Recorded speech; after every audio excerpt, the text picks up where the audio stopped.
I'd like to call to order the March 13th meeting of the Clive City Council. Would clerk please call a roll? Mayor Edwards, Here. Councilmember Weaver, Here. Kohler, Here. Lenani, Here. Here. Here. Would you all rise and join us in the pledge of allegiance?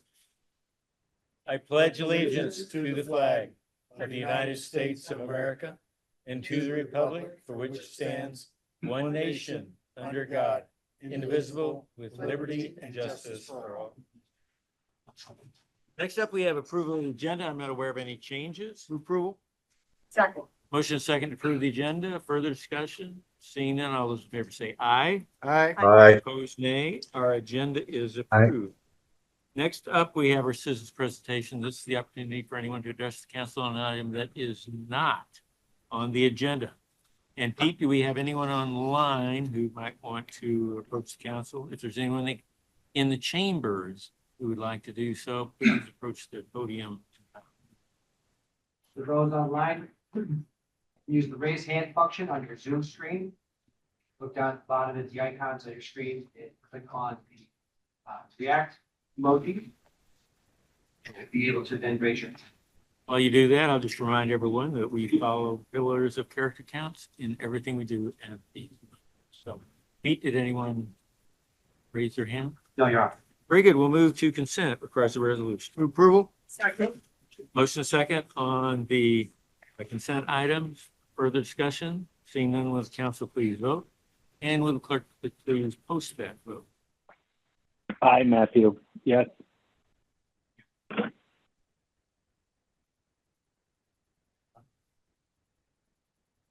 Yes. Yes. There it is.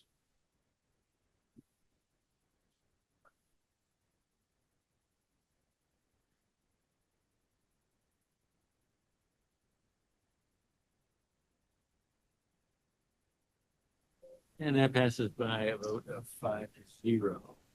Next up, we have our first public hearing on Little Walnut Creek Trail reconstruction. Did we publish the appropriate public notice? yes, Your Honor, it was on the Board Register on February 24th, 2025.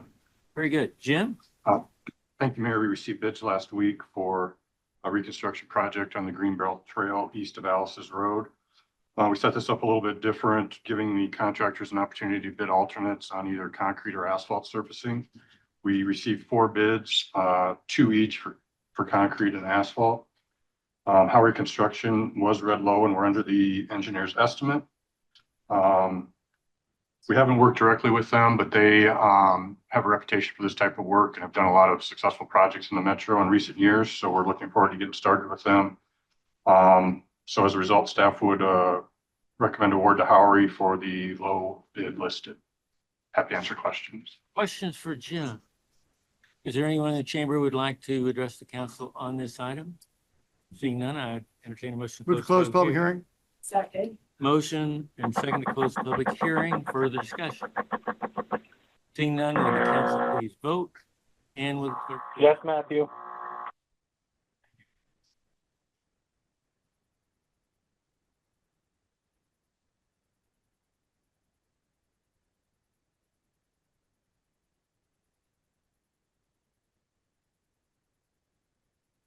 We close the public hearing by a vote of 5-0. With the resolution approving plans and specs. Second. Motion second on plans and specs. Further discussion? Seeing none, will the council please vote? And will the clerk please post those? Yes.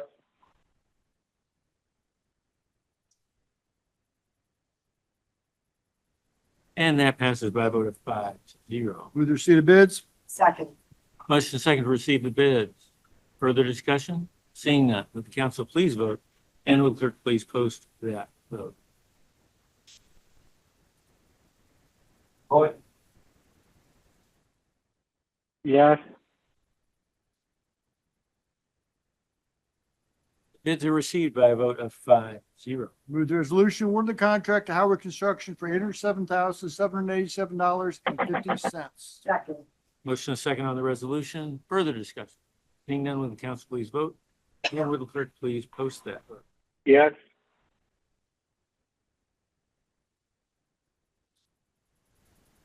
And that passes by a vote of 5-0. Thank you, Jim. Next, we have the PCC pavement rehab. Did we publish the public notice on that? Yes, Your Honor, it was published in the Des Moines Register, February 24th, 2025. Thank you. Jim? Yeah, this is this year's residential street rehab project. We're doing work between Hickman and Hawthorne on 144th, 149th, 152nd. Some work on Hawthorne between 149th and 152nd. We received 6 bids, 6 good bids under the engineer's estimate. Concrete company was Red Low. As I think you're aware, we've worked on several similar projects with them in the recent past. Been very satisfied with their work, so we'd be recommending award to them for the listed amount.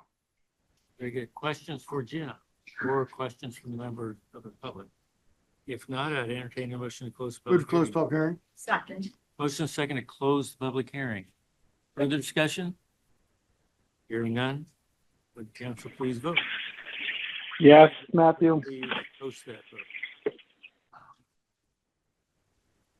And the public hearing is closed by a vote of 5-0. Move the resolution approving plans and specs. Second.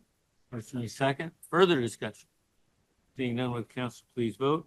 And will clerk? Yes. That passes by a vote of 5-0. Move the receipt of bids. Second.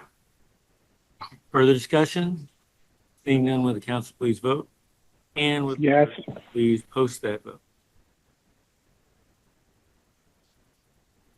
Bids are received by a vote of 5-0. Move the resolution awarding the contract to concrete contracting company for $634,965.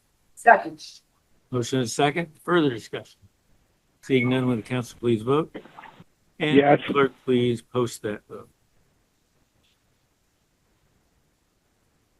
And that passes by a vote of 5-0. Very good. Thank you, Jim. Next up, we have site plan amendment for Soma Cosmetics. Catherine. Good evening, Council and Mayor. I'll wait for our slides really quick. Here. Nice. Oh, I love this. Oh.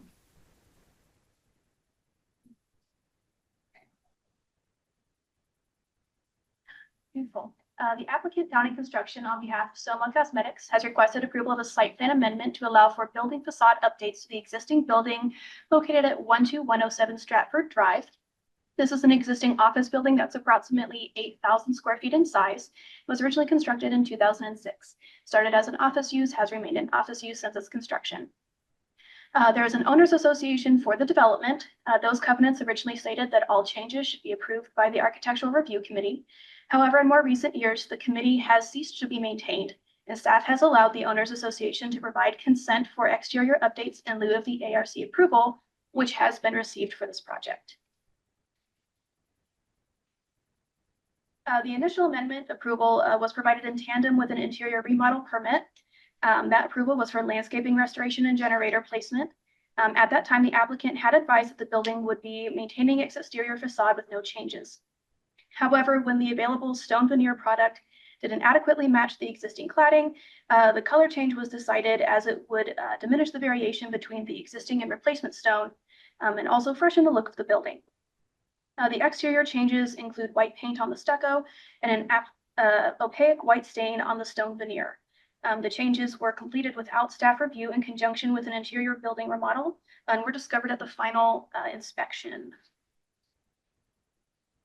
There are a few things to consider with this project.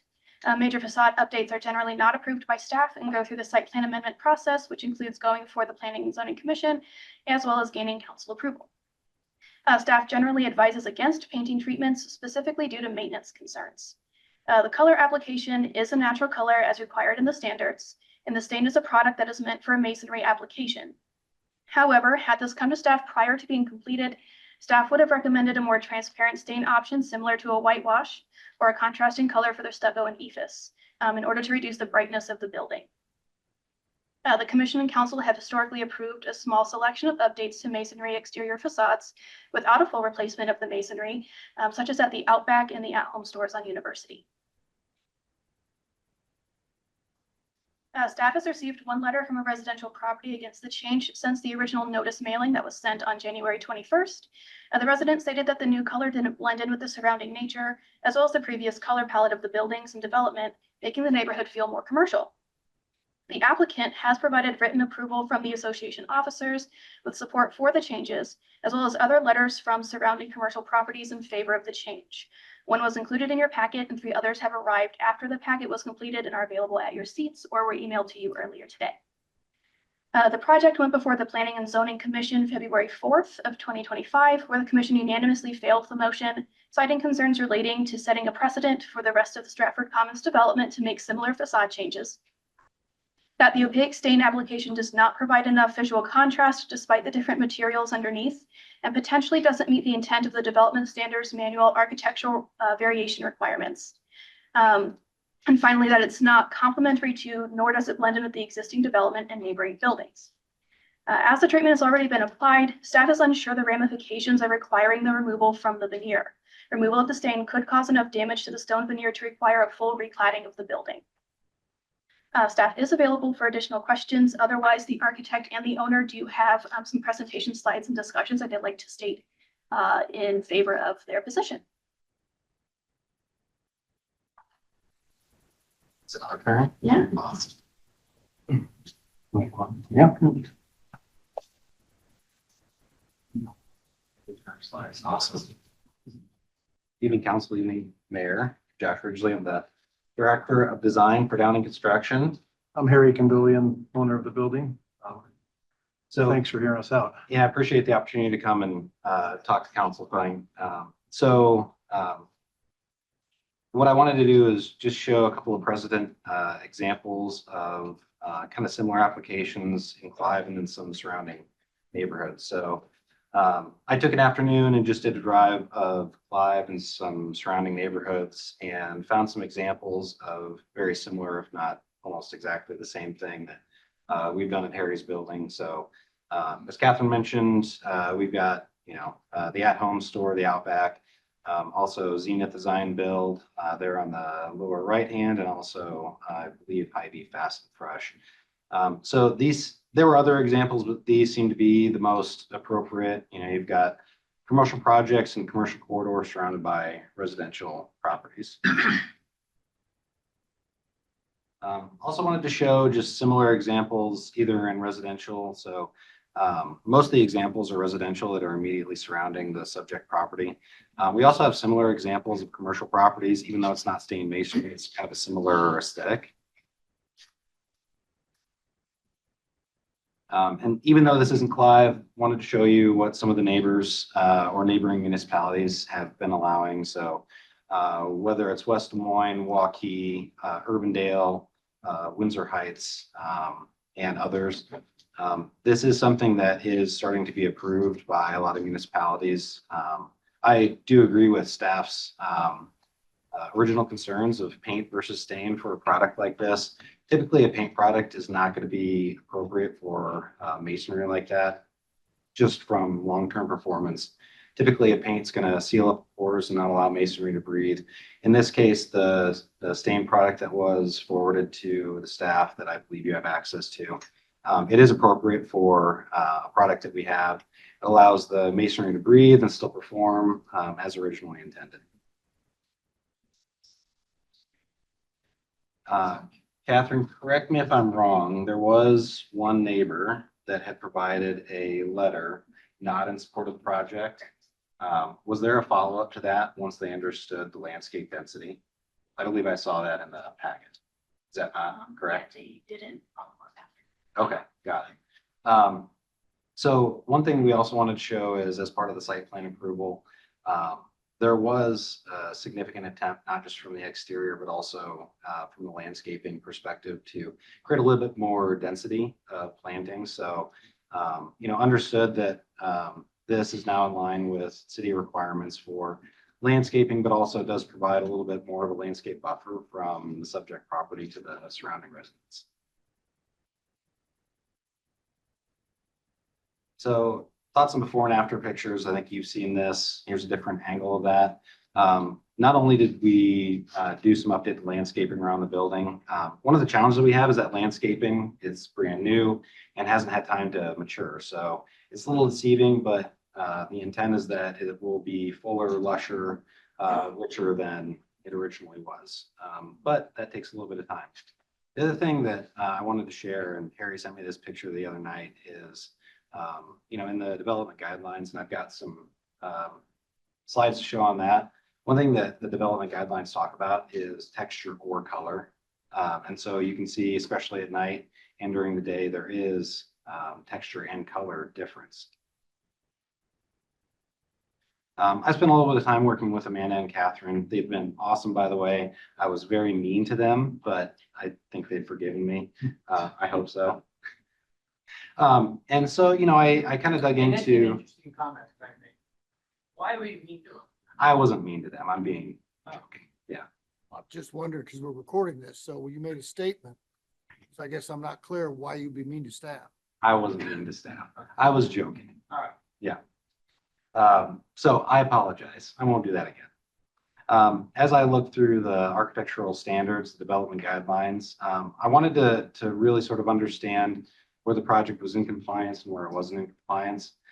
So I really honed in on these items right here, and going through the development standards, I cannot find where the project is out of compliance, with the exception of, and this was something that me and my team did not do a good job of, was communicating to staff, and we take that responsibility. So apologies to staff, apologies to council. That's ultimately why we're here. Is we did not go through the proper channels. This looks a little messier than really what it is, but just showing that there was an attempt at the time that the stain was applied to go through the development standards and understand, again, that the fault is ours. I did not come back to city staff and adequately portray what we were doing, and that's on me. That was not a purposeful attempt. It was a mistake. So we did reach out to neighbors. So we've got some letters of support from the commercial properties. So we thought that would be good to provide in support of the project. We've got them here, and I believe you also have copies of that. Is that correct? So the commercial neighbors, Harry, have you received any negative feedback from the neighbors? No, I haven't. I personally walked the whole Stratford Commons area and spoke to every business owner and property manager, and they were in full support, loved what we've done to the place. I've never done anything to this scope before. I mean, this is the first commercial building I've ever owned. It's been an exciting project up until this, but it's been, I mean, we took a building that was in not great shape, inside or outside, and we've spent a lot of money. We've renovated it. We've brought it up to date. I do think in bringing it up to date, it was built in '06. When you bring something up to date, you're bringing it to 2025, not '06. It's been nice enough to walk the neighborhoods the last few nights, and in the city, I live in Clive as well. And in the city of Clive, you walk the neighborhoods and residential properties.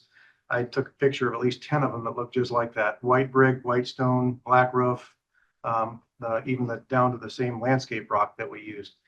So I would argue that it is very residential comparing it to what the residential properties and the new construction zones in Clive and elsewhere are looking like these days. We tried to bring it up to date. The stone on it was an orangey red color that just didn't flow with what we're trying to achieve. The inside, the outside kind of flow together, and what we've done now. I would invite all of you to come look at the inside as well. And it really flows well with how the outside looks. Also in the residential complaint, and I don't know who it was, don't care, but there are two houses behind us that are the same exact color scheme, all white, black roof, dark windows. So to me, it looks more residential than it did before and less commercial. Also in the back of the building, and I did have some pictures of that, and I don't know if have been submitted, but there's a big berm, a natural landscape berm. You can't, and I walked, over onto the properties behind me. You can't hardly see my building other than maybe 2 feet and the roof. because of that natural berm. And as Josh mentioned, we've planted multiple trees as well. And as they mature, our building will hardly be visible to the residential properties surrounding us. Yeah, you're referring to the berm back here on the north side. Yes. Yeah. And also on the east side, there's a big slope that goes down to the residential area. So I don't know if they can see our building from their driveways. I think Downing did a fantastic job of bringing an 06 building into 2025 and updating it. I do agree that right now it looks a little stark when you look at it. It's tucked in behind. I don't know if any of you have seen the property, but it's tucked in kind of in the back corner of that development. I think once there's leaves on the trees, you're hardly going to see it. And also, I agree with Josh that once the landscape matures, we have grasses, tall grasses planted the whole length of the building. We have flowering shrubs in front of that. I think when those mature, it's going to take away a little of that starkness. But we have every patient that's walked through the door so far has commented on how beautiful the building looks. We've had people that came to our open house that saw the building before and couldn't believe how good it looked and commented on how beautiful it looks inside and out. I really think it does. That building, as long as I own it, will stay looking like it does today. It won't be in poor repair. The landscape will be immaculate. That's just who I am. And I think, as far as a comment that was made at the Planning and Zoning Committee that we were setting a bad precedent, I think this is setting an outstanding precedent. I mean, if you take an 06 building and you bring it up to date, I think it's a beautiful thing. I'm really happy with it. Like I said, we live in Clive. We now pay taxes twice in Clive.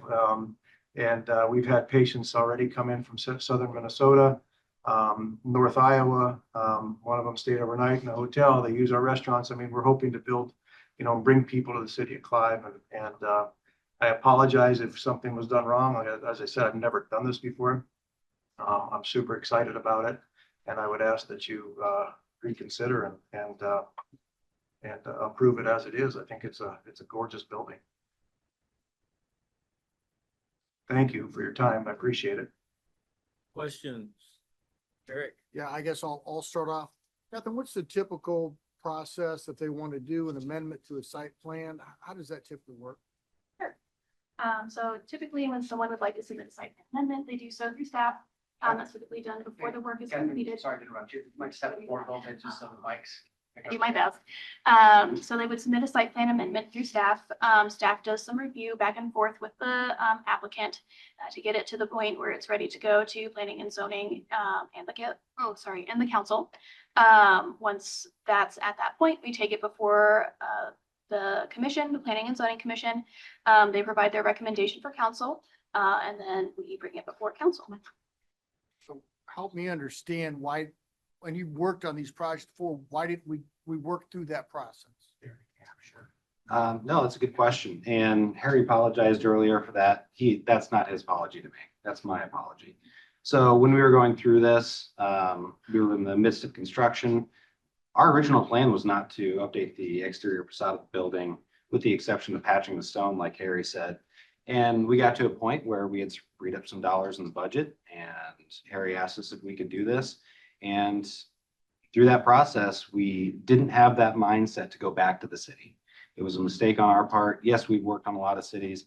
This one's a little unique, being a renovation versus a ground up new construction. So a little bit different, but that doesn't alleviate us from essentially going through the proper channels. So I went and I've looked by there. So I've driven by there, obviously I live in Clive too, I'm very familiar with the area right there. I have no qualms with the landscaping and what you guys have done. I applaud you for making that investment in a property.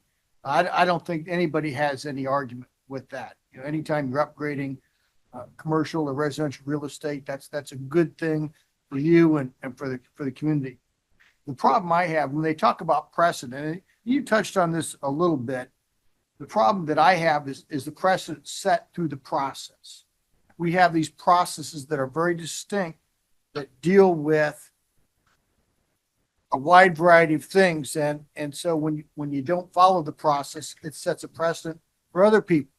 And you guys aren't the first people that have come in and for whatever reason, it didn't follow the process. So we've established our own precedent here that we're pretty strict on the process.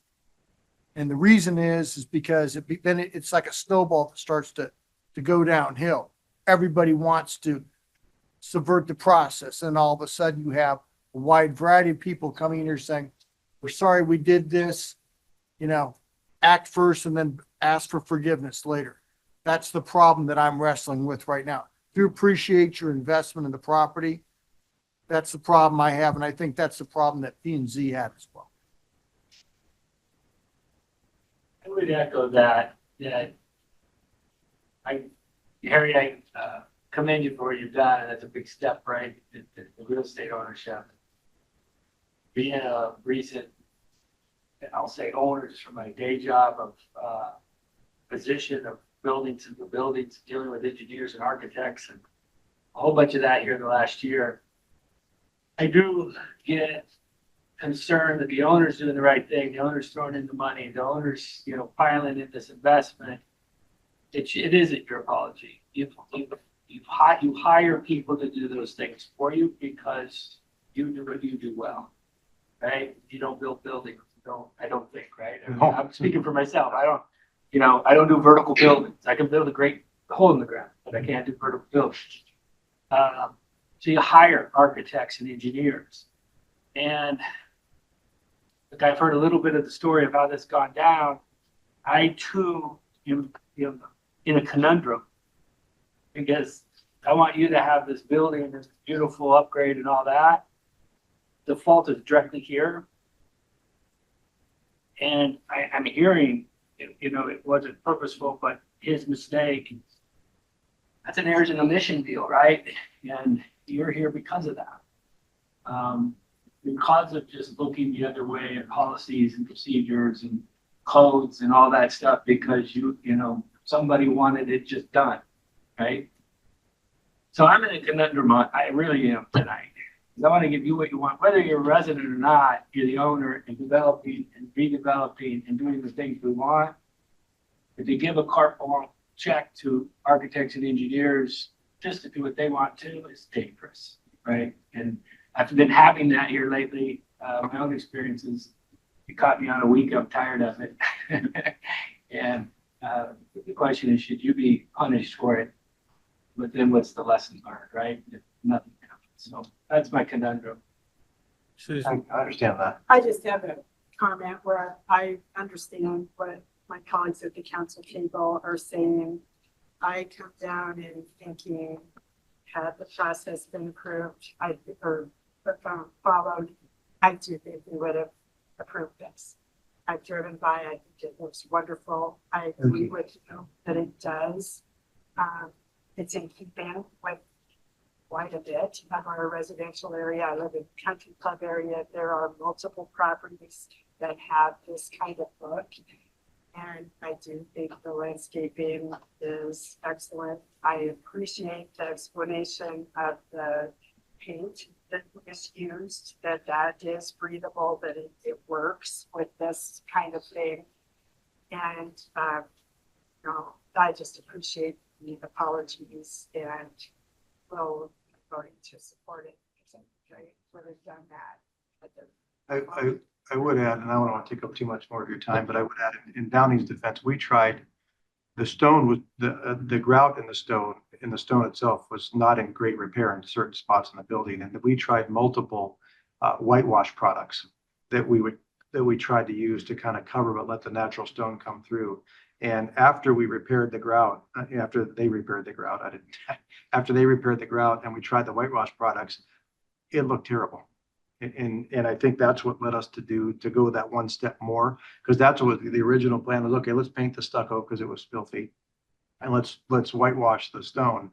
And I think that's what it looked. It just we were, I don't know how many mock-ups Justin did, but we did multiple mock-ups on the building and the garage, and they just looked awful. So I think at that point, that's when it was decided. Let's just get the stain and make it fresh. So. If I can, we heard it at P&Z, we've heard it a couple times here, and I'm not gonna fight you guys on this notion that there are bad actors out I totally understand that. It is kind of challenging, you know, I've been in practice for almost 20 years and have generally built a career on being a good actor, you know, and this is not my usual thing. You know, the whole notion of do it and then beg for forgiveness, that's not how me or my team operate. Here Nor do I. it may seem like that. It was an honest mistake. And I do apologize. I apologize on behalf of Harry because again, it's not Harry's mistake. You are 100% correct. And Harry, I mentioned that to you after we met with Amanda and Catherine. You know, he felt kind of beat up and I told him, Harry, this is nobody's issue but Downing's. This is nobody's issue but mine. I was the one that has the expertise and experience to understand that. And honestly, it's kind of embarrassing for me to go through that. This is the first time in my career where I've had to come like hat in hand and say, I'm really sorry. So I am really sorry. Just to get a point of clarification from Catherine on your comment that I think you said it would have been approved. I thought I heard Catherine say that this particular approach would not have been. Did I hear that correctly or not? Sure. So we would have recommended alternatives, but had the applicant put their foot down, it still would have come before planning and zoning and council regardless. So. And that's what I think I would have voted in support of it hearing what I heard today. That I would make that choice today. It's why it's voting now. But had it gone through the process, you would have recommended a different product, a different solution that. Correct. So we were not aware that they had attempted some whitewashes. We obviously were not involved in the process of them deciding the application to occur. So we really weren't sure how that visual actually ended up coming through. A lot of our intent is to maintain the natural variation in the stone within the development standards, regardless of treatment. But sometimes, as we're experiencing with some of this opaque stain opportunity, that's not really being provided with the level that's necessary for a full cover. Also, most of the buildings in our development, and if you see are brick, beautiful brick. If I had the beautiful brick that are on some of those buildings, I wouldn't have touched it. This stone was just, like I said, not in great repair and was very outdated. Ted, do you have any questions or Srikant? Yeah, I mean, I have some comments. Just for context for the applicants, I live one block over on 122nd Street. I could throw a baseball and hit your roof. So Don't answer that. Don't answer that question. Roof's okay, don't hit the generator. yeah, right. My son walks on that berm with our dog virtually every day. So I'm very, very familiar with that. And like my colleagues, I appreciate the investment and it looks great. I mean, it really does. My neighbor across the street redid their facade and the house looks almost exactly like your building. As you mentioned, they did about 2 years ago and it looks great, right? So no qualms about the looks in any way. The one neighbor who wrote in the letter, talked about how it's going to lower their property value. That's silly. Throw that out. Your building has zero impact on my property value or their property value either way. So, we can just throw those arguments out. But, the concern, of course, is the process and the fact that the process was skirted. And then now we're put in the position of being the bad guy, right? And I don't want to be the bad guy here because I like what you did. And I appreciate you falling on the sword. That definitely means something. I guess where I'm coming down on is I'm going to have to trust that staff can control the fact that this isn't a precedent. It's a one-off. And so, we're going to hopefully be able to control that going forward with other owners of the buildings and not allow them to move forward and then ask for forgiveness later. That's obviously not the position we want to be in, because again, it puts us in the position of having to revoke it and be the bad guy here. And we don't necessarily want to do that. So. Thanks, Ted. Srikant? Yeah, I just had a follow-up question about the whitewash. Catherine, I know you mentioned that, staff would have recommended a whitewash product. I know nothing about whitewashes, just to be clear, but is there a particular, like, how specific would the recommendation have been, I guess, from staff? That's a good question. We probably would have done research on options. I know as we've gotten this request and working through this request, we've gotten more knowledgeable in the product that was used for the opaque stain. We have, as mentioned before, seen it in some other instances. Most of those instances are over a decade old. So certainly there's been some sort of improvement. Most recently, the only recent one within the last 10 years has been the Beauty Brands building. Staff does believe that with some additional time, any sort of revision to the development standards will include some clarification on stain and paints as far as transparency is concerned, as well as more specific guidelines, kind of like how we utilize the ASTM standards for the materials. Okay, yeah, so like a lot of the other council members have mentioned, like my concern is with the precedent, but everything else they're saying I'm also, in line with, right? I think the building turned out great. I'm concerned that maybe we missed an opportunity here where when that whitewash didn't look right, or, it looked, I think it was Harry that said it looked terrible in the mock-ups, right? I'm wondering if we missed an opportunity there where staff could have come in and said, well, look, hey, if you use, again, I don't know how specific staff would have gotten, but if you use product XYZ, it's going to look a lot better, and both parties would have benefited, right? The process would have been followed, and we would have ended up with a better outcome. I will say that the crew that did ended up doing the stain when they did the whitewash, they did like multiple mock-ups, like 20% coverage, 40%, 60%, and so forth. And like I said, by the time it looked decent and covered the dated stone, it's not much different than what you see. We actually do have a real life example of that right now, the monument sign. So it's close to the road. There we actually had to do some additional patching to the stone. And just with the coating process and the timing and the weather, we weren't able to do the full application. So that's still on our retainage to go back and finalize that. But that does give a whitewash appearance, and it doesn't look good. In fact, the recommendation was to go back and coat it to match the building. Christina, did you have something? Yeah, if the council members are complete, I had 2 questions. Anything else to recount on that?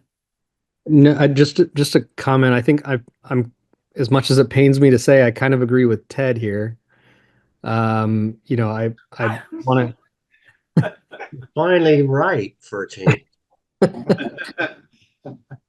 But I do want to trust in staff to be able to kind of address any future potential, bad actors that try to ask for forgiveness later and, try to paint a neon green building or something crazy.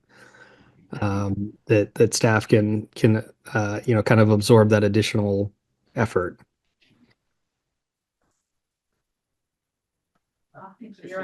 I have a couple of questions. Mr. Ridgely, is that right? Okay. So, Mr. Ridgely, I think one of your comments, and you may want to go back to the exhibit or your presentation screen on this question. You said that you were otherwise in compliance except for the process.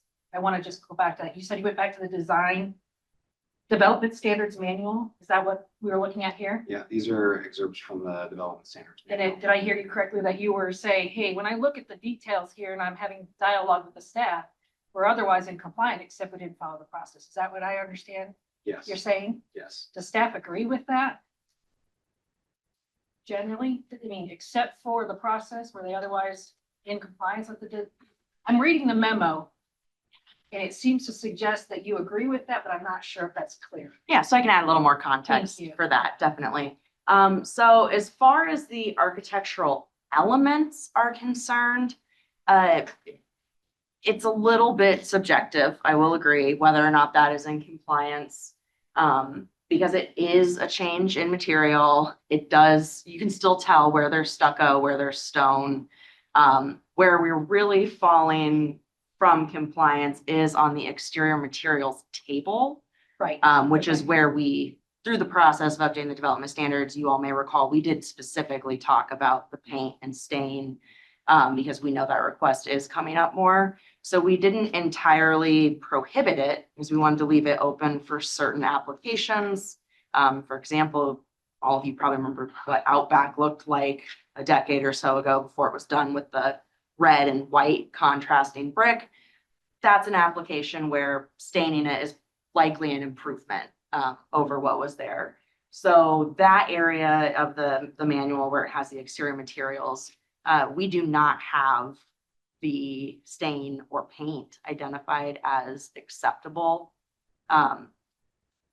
primary or secondary materials. So when I hear council saying, how do we prevent this from happening in the future? And let's make sure we don't have a precedent. One of the things I heard Kathleen say is perhaps the city can refine those standards more specifically so that people like Mr. Ridgely who are reading have some real clear guidance, like come see us if this isn't clear kind of stuff. So we can do better with that is what I heard you say. Yeah, definitely. And we're going to be making some changes in conjunction with some of the zoning ordinance updates this calendar year. So we already intend to bring back a new version of the manual to be consistent with that. So we can add some additional text here to make it more clear for the general user. Now back to you, Mr. Ridgely. Yeah. What have you and your team done to update your processes so this doesn't happen again? It's a great question. So. Well, I wouldn't ask it if it wasn't great. Yeah. So one thing that we talk about, so we do project recap meetings, but we also do weekly check-ins with our entire team. That's not just our project team. Our project team is well aware of the trouble that I caused here, right? But we do company-wide memos and information so that people are aware that when things like this come up, that we have to go back to the municipality because it can be kind of tough. You know, sometimes we go through this on interiors of building. If we're shifting a wall, if we shift it 4 inches, is that a code thing? Is it not a code thing? It's technically not within the documents, the contract, the permit documents, but it's a small change, right? And then you have these medium changes, then you have these very large changes. And ultimately it's a judgment call, but what we didn't do is we didn't make the right call here. Yeah, Right. maybe, you know, perhaps you could be a part of the process of the city updating and specifying their things. And you might consider a city-specific checklist, for example. I think the city of Clyde has one of the best community development groups in the country. So you've got a great resource here. Maybe they can help you refine your product internally. I just might suggest, you know, that's a preventative measure anyway. And I did want to note too, through this process, Amanda and Catherine have been awesome. Ryan was Agreed. awesome. The entire city has been great. And regardless, whatever we walk away from tonight, we're going to have a ultimately positive experience with the city of Clyde. So we wanted to elevate that to say, it's not all bad. Harry really likes the location. Love it. I mean, as I say, regardless of what you guys decide, I love the building, love where I'm at. I'm gonna be a good steward of Clyde and bring people to the city for their treatments. My team continues to do work in the city of Clive. I just hope the next time I come in, my picture isn't on the wall with "do not serve this individual." And I'm never gonna be here again. So. And we have it with the little mustache and devil horns. Well, Catherine, Amanda, could you clarify what happens if the council does not approve the? Sure. So in the event the council does not approve the changes, what we're looking at is they can attempt to revert it back. They can go back to the drawing board and figure out some changes, potentially add a contrasting color. It really is dependent on the council as far as how far the changes need to go for you guys to feel comfortable. They didn't hit it on the first try, but they are now through the process. So. Catherine, is it possible we could table this until they've been through the process formally and then relook at it, or is that? I think this is the formal process. Okay. Yeah, So- they did, Miss Councilmember Michelinini, they did go back and went through the process. This is the second step of after going to P and Z. They are here. Right, but I'm wondering if we go back through P and Z with kind of the insights that we've talked about today, if that would, because I do have some concern about, just kind of disregarding P and Z's recommendation as well. P and Z has already rendered their decision and declined the variation, not variation. The elevation. No, Site amendment. There you go. Thanks. Right word. Words. The site plan amendment. So it is at the council for decision. From a procedural perspective, council needs to render a decision. Okay. All right. Yes, Harry. Yeah, in listening to everybody and appreciate everybody's comments from both the council's perspective and the applicant's perspective. P and Z's job is essentially black and white. They've got rules to go by. They look at things, did it follow the process, did it not? That's their job, to look at that and vote on it there. The next step, where you are right now, to bring that to the council, to have us review, to be able to listen to us and really give a little, maybe more explanation right there. I think you've done that. I don't think this was intentional. I think it was an oversight. You admitted that several times. I appreciate that. The problem we get into is the process. We've talked about that quite a bit because there's a lot of actors out there. Everybody on this council has been here a long time and we've seen a wide variety of actors. I'm comfortable with the fact that this was not intentional, that you put a lot of money and a lot of time into this. I appreciate that. Our job is one to be flexible from the council, not so much black and white for the most part. We have to listen and take everything into context. So for that reason, I'm going to be supporting you on this. Appreciate that. Thank you. Further comments?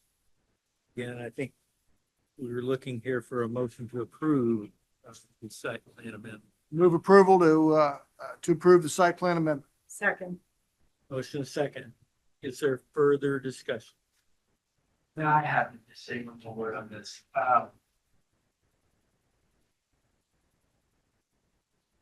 Thank you, Harry. Thank you. Right, for what you've done for your purchase of the building and all that, your investment, your choice of being in Clive, both personally and in your business. The conundrum will continue in my head. I'll do a vote tonight. I hope that change order that everybody loves will be a deductible for you, a change order, because this could be a very expensive process for Downing if we went the other direction. For Downing, not for you, the owner. But it's for you that I'm voting, that I'll vote. I don't usually vote against staff. It's very seldom that I vote against staff recommendation. I think it's the human side. I don't know what got to me. Maybe 2 grandkids recently and all that. I've got soft or something. I have 2 as well. It makes you soft. So I think the vote's for you, but I hope I hope you don't just sit back and you're okay with this. whole Absolutely process, not, right? no. This was messy at best and delayed a lot of things for you in time. And I'm a big owner going in here in these cases, so. Any further discussion? Councilman, I really do appreciate those comments. Unfortunately, you guys are seeing us in this one sort of narrow context of something that we don't normally do. I do want to applaud my team. This issue aside, I think that we've really done a nice job for Harry. This was a big deal, a very big investment for Harry. Harry essentially uprooted his family from Algona and came here, and we worked with Harry for a long time and did a lot of listening and a lot of hard work. And so again, it's unfortunate that you're not seeing us at our best here, right? But I hope that doesn't tarnish our reputation. Yeah, it's unfortunate, but otherwise I think me and my team generally do a very nice job. We've worked with Downing on many projects here in Clive, so nothing against Downing. I get it. It's an oversight. You need to move forward with your business and not dilly-dally around the fence. So it is what it is. Yeah. Dilly dally. That's a technical law term that. Yes, it's flat. Check out. Flat. Is there any further reluctance to vote? Seeing none, could we please vote on this matter? And then would the clerk please post that?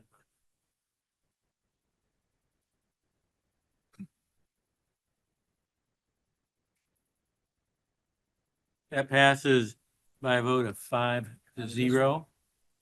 And again, as legal counsel and others have pointed out, this is exceptional. We rarely particularly disagree with the unanimous recommendation from P and Z and staff. So we wish you luck with this. You've heard all the positive comments, but also you've heard our complaints. Absolutely. Come see it. Come see the inside. You'll love it. Thanks. Yeah, Appreciate it. All right, we'll move on to Lenan site plan. Thanks, Pam.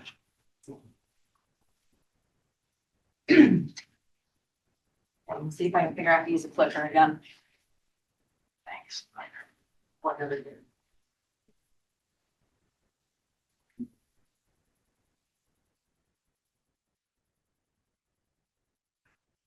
Okay, so tonight, we also have, I took the fun item, the presentation for the Lenayan Park site plan, which you all know is on Alice Avenue, just behind our Herbach Center.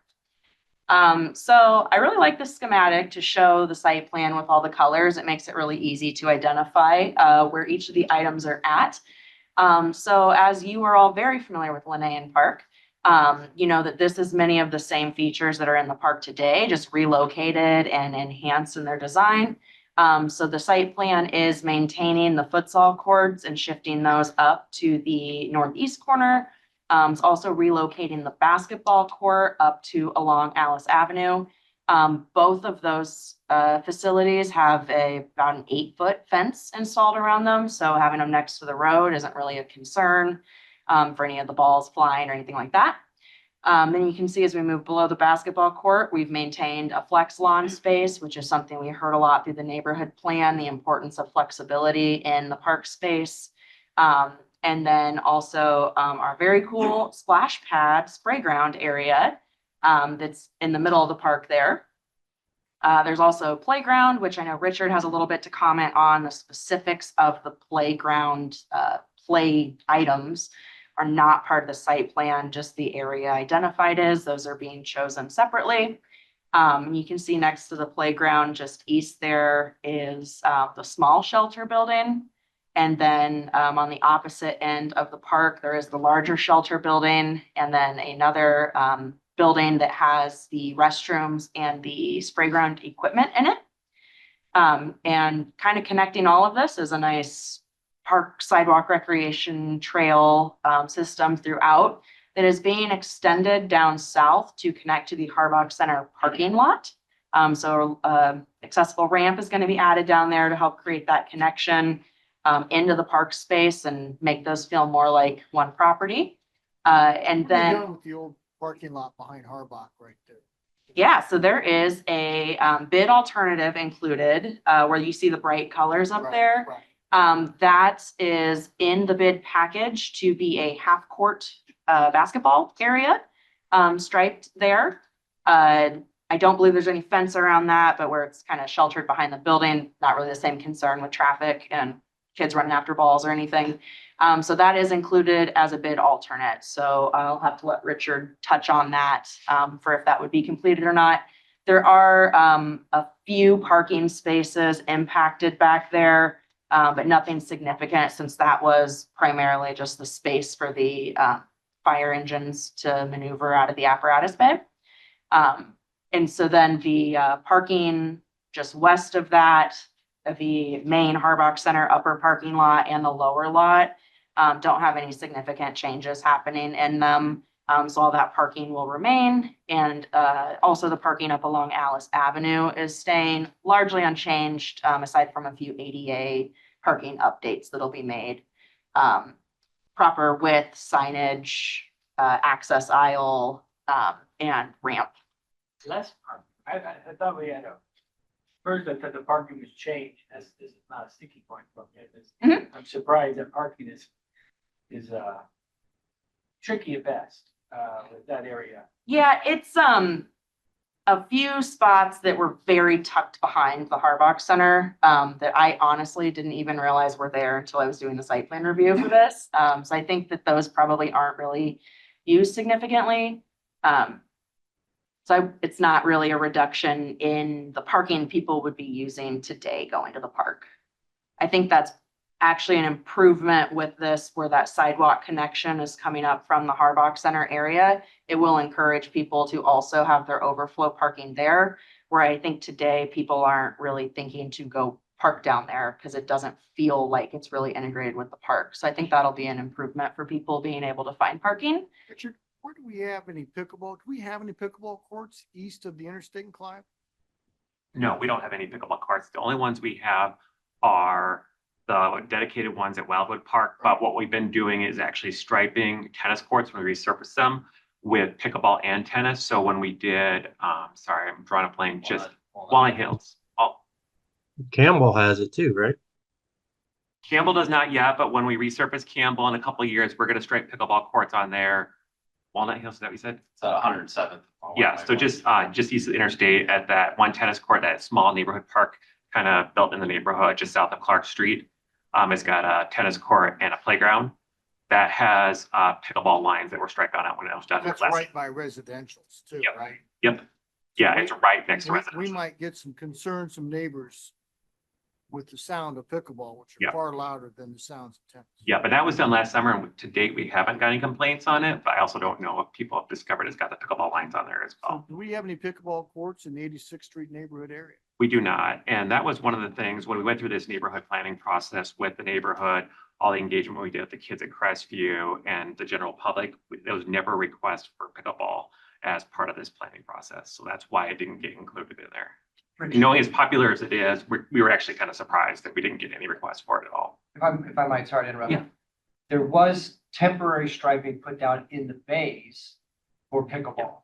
So there is an indoor option that is set up on the, old bases. I'm just wondering about the redundancy of two basketball courts. I understand one's a half one, but you know, we always look at providing numerous options for people for play and exercise, and whether it's a pickleball court or something else. Yeah, absolutely. You know, and if you could switch back to that slide real quick showing that. So what the intention there is that's almost like a plaza-like space just behind the bay doors there. So we could certainly take and put temporary nets out.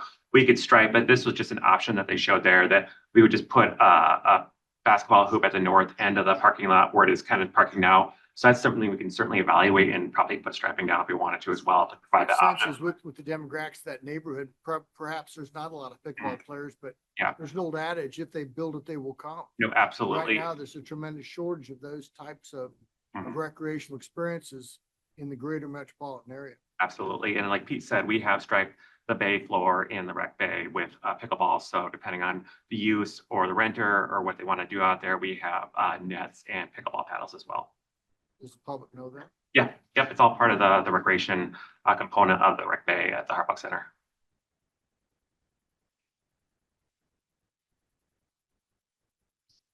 So a little more detail on the shelter building.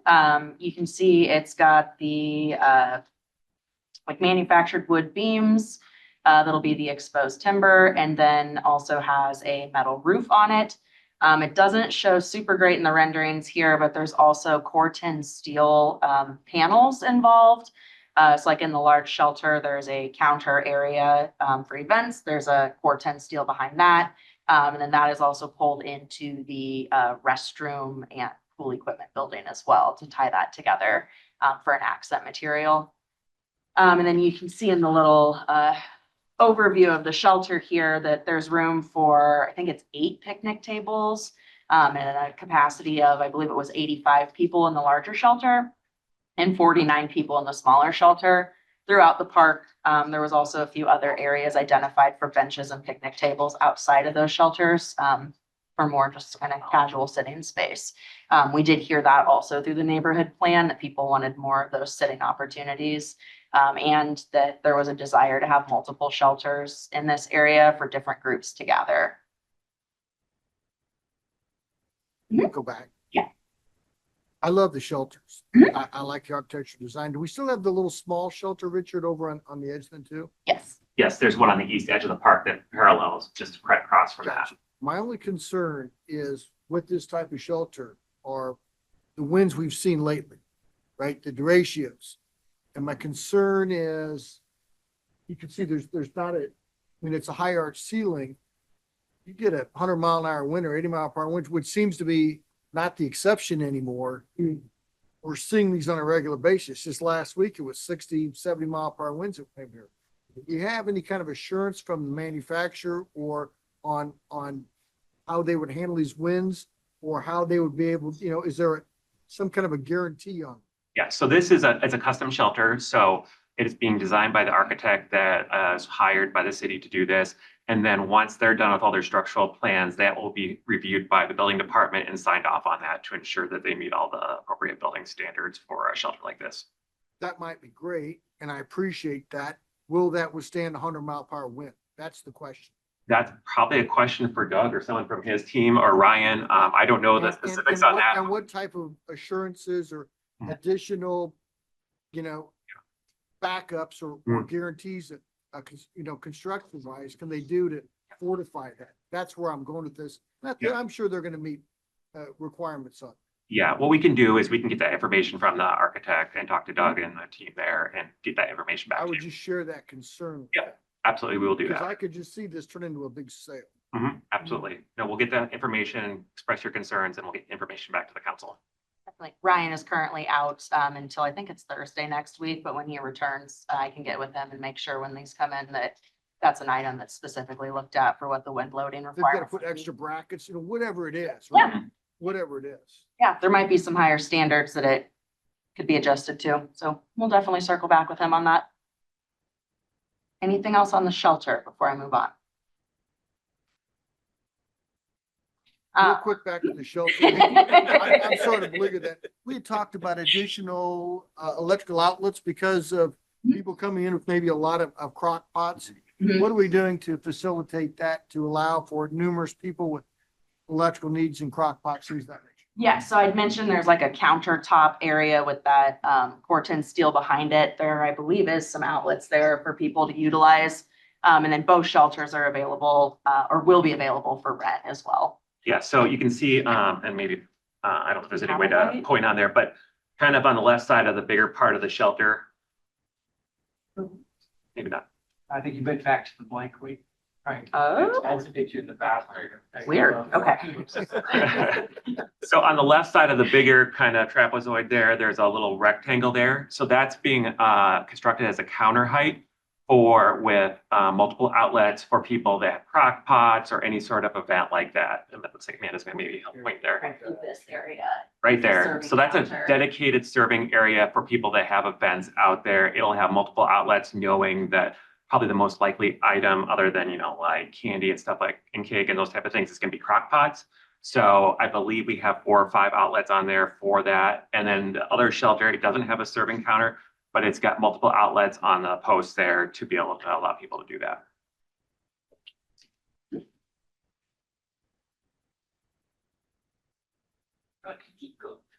Would you like me to go back? Forward, perfect. So a little less colorful. This is a pullout from the actual plan set. So you can see there's some dashed kind of oval-ish lines. Those are the bioretention stormwater management areas that are going to be added. There's also an additional underground detention area that you don't see on this sheet, but is going down kind of in the southern half under the Great Lawn area that will be added as well. And then off to the east side, that north-south run of the sidewalk that you're seeing is actually located on the Glacier apartment property.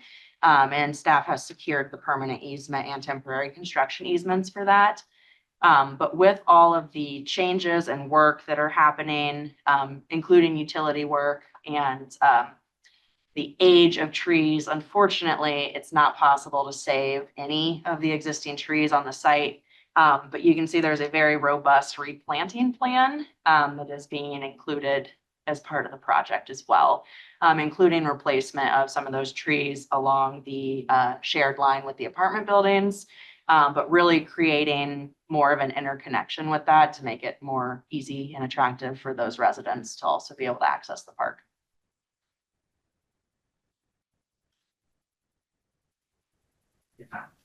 At some point, Mhm. not to hold this up, I'd like a little bit better rendition, like looking from the park to those apartments.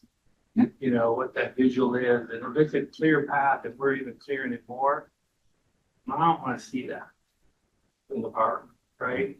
I don't want to see those apartment complexes, because we're putting how many million is it? Five. Facility in to look at a multifamily 1970. So, yeah, I'm a little concerned. I do know those trees are kind of interesting trees at best. You know, whether they be volunteer trees or whatever they might be all out there. But still, they're mature trees, and then what are we gonna do? I get the full access, but I don't know if we need full unfettered access of just flat ground for people to run back and forth and funneling within a berm or something. Mhm. It's okay too. Yeah, there's probably some additional plantings that are more screening type plantings than full trees that we can investigate. I was get a lights down the playground. for those machines. And we can definitely get a One of them view not one. of, the design team should be able to show us a view with the model that they've set up of what it looks like from the Let's start there. park to the east. Yeah, we could probably get a couple different shots from different angles on what it looked like from. And what the tree, Part of what the the park. trees are Yep. planted to, of what the vegetation looks like in that view. We'll do that as part of the follow-up. So the with trees you Bernard. want to move are on the east side then? Some of them are, some of them are staying, so, but I would say a majority of them are going right now, but new ones will be planted back. So the next picture where we see those mature trees, are those really there or is that? That would be, That's probably 20 years from now. Yeah. 10, 20 years. 10, maybe closer to 10, 15, but yes. The trees that are remaining are the 3 that are on the kind of the northeast corner that are on the glacier properties. Those will stay that are shown on the plan there. I mentioned there's some utility work as well taking place. This one does show better that underground tension. You can see some storm lines running associated with that. There is also going to be water and electric brought down for the shelter and spray ground area. So planning and zoning did consider this at their February meeting. They did not have any recommended changes, and it was unanimously voted for approval. With that, I will pass it off to Richard, unless you guys want to vote on the site plan and then hear about the bids. Okay. Yeah, then we'll just follow up what's next. Okay, I'd entertain a motion to approve the site. So one second. Motion second to approve the site plans. Further discussion. Seeing none, with the council, please vote. And with the clerk, please post that vote.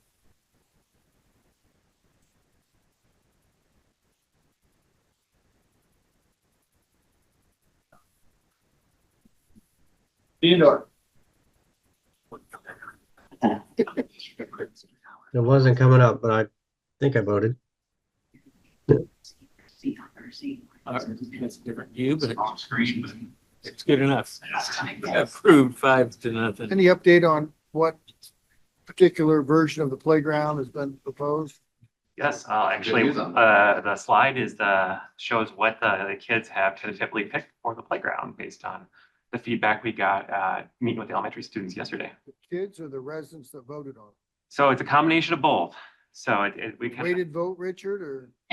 So it's a little bit interesting. We had a wide open vote and then we were able to narrow down from there with the top choices and ask the kids to vote from what was left on what they thought their favorite was.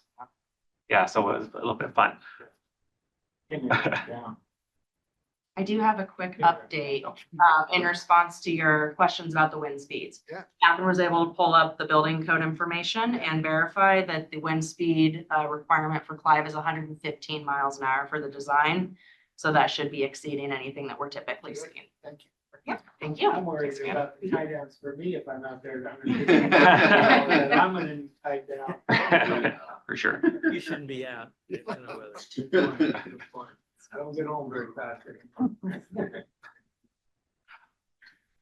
Mayor, members of the council, following the site plan approval, wanted just to give you an idea of what the next steps were. Asking for consideration tonight of setting the public hearing for the May 1st meeting, and kind of give you what's next coming forward for you. So Amanda showed all these renderings of what it looked like, but wanted to jump a little bit more into the playground. So we had an overall vote with the entire community. Anyone who's interested to do an online survey that was open for nearly a month. We had over 500 votes from the community on that. Out of the 6 concepts that we received from that, we took the top 3 vote getters up to Crestview Elementary. So Jeff Lucas and I were able to work with the school up there where we brought all 3 of those proposals for the kids to vote on.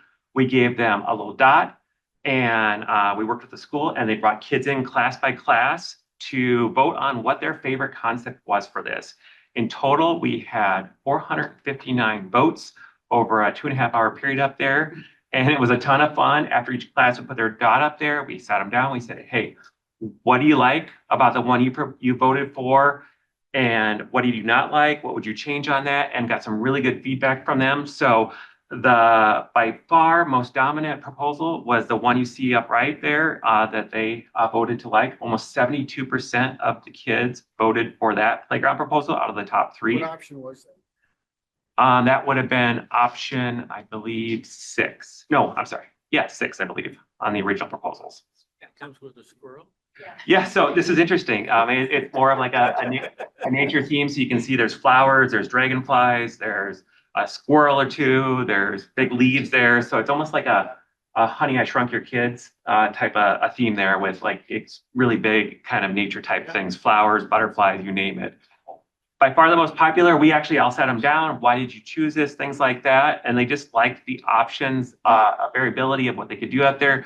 This playground, the proposer had a ton of different elements from fully accessible sensory type things on the ground to musical instruments to climbing to slides. Just had the most variety that everyone really liked and just were overwhelmed by it. We didn't think one of them would get this many votes on it. So we had a great time up there. We've got a lot of work on terms of, we got ideas about colors they like, things that'll work with the playground and the park design. We have some design changes we want to make with them. One of the things that this one didn't have as much of that the other ones did that really felt as important was more swings. So we're going to work with the proposers on this to put together more swings. The hope is that we'll get that in front of the Parks, Rec, and Public Art Board on their April 7th meeting, and then we'll get that in front of you guys here for your consideration for a final contract for that playground at your April 24th meeting. What we'll do here is a little bit different. This will be kind of almost like a separate contract, almost like another contract with the construction manager out here. So this person will supply the playground, the rubber surface, and the installation of that, and we'll coordinate with our construction manager as part of that installation process. And the lifespan is at 15. Yeah, it'd be what all of our typical manufacturing warranties are, usually around 15 to 20 years. This is the same company that actually did the Stonegate playground. So we know it'll be a nice, high quality playground and what we'd expect out of that. Well, they did a great job on Stonegate, and they really did it quick. And I really want to commend you and your staff, Richard, on the process of integrating Crestview and just getting the kids to vote, right? I voted on it. It really doesn't matter what we like. It's what the kids that are using it to live in the neighborhood want. So I think that integration, I think that's a great story to tell, Pete. And as you work with your comms team, that should be the way it's done everywhere, right? When we're planning these kind of parks, is getting the local kids involved and really giving them the sense of being part of the process right there. That'd be a great story to share with our residents and neighboring communities. So we have the next 86th Street Neighborhoods joint mailing going out with West Point Community Schools here at the end of the school year. So late April, early May timeframe. And we've already identified this as our lead story. Right. It's a great collaboration and a great chance. You may even consider with some student leadership groups that they have at the school, maybe go over and see if we can get a few quotes from the kids on what they enjoyed about the process and what they're looking forward to about the improvements at Miami. Outstanding. It was a ton of fun because, they would walk in a class at a time. And so we actually had each grade, do a different color so we could see if there was some variability on like older kids like this playground or younger kids. It was just overwhelming. They all like this playground.